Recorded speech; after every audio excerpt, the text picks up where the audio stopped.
రావట్లేదనమాట. నేనెళ్ళాను.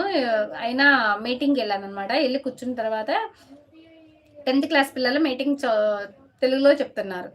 నేనన్నాను, ఇది English medium school. తెలుగులో చెప్తున్నారు. ఇప్పుడు నువ్వు చెప్పినయితే ఇంగ్లీష్‌లో చెప్పినానా అని అడిగా. మీటింగ్ అందరి ముందు. అడిగేసరికి ఇంకా స్టన్ అయిపోయారు. నేనెలా చెప్తానని పిల్లాడు పక్కకెళ్ళిపోయాడు. ఇంకప్పుడు వాళ్ళతో అన్నాను. ఏమని అన్నానంటే, మీరు ఇంగ్లీష్ మీడియం అంటున్నారు. ప్రతిదానికి ఫైన్స్ ఏస్తున్నారు. ఫైన్స్ ఏయటం వల్ల ఉపయోగం ఏంటి? ఉపయోగం అనేది ఎలా ఉండాలి? పిల్లలు చదవట్లేదని ఒకటి ఫైన్. హ్యాండ్ రైటింగ్ బాగా రావట్లేదని ఒక ఫైన్. ఇంగ్లీష్ బాగా చదవట్లేదని ఒక ఫైన్.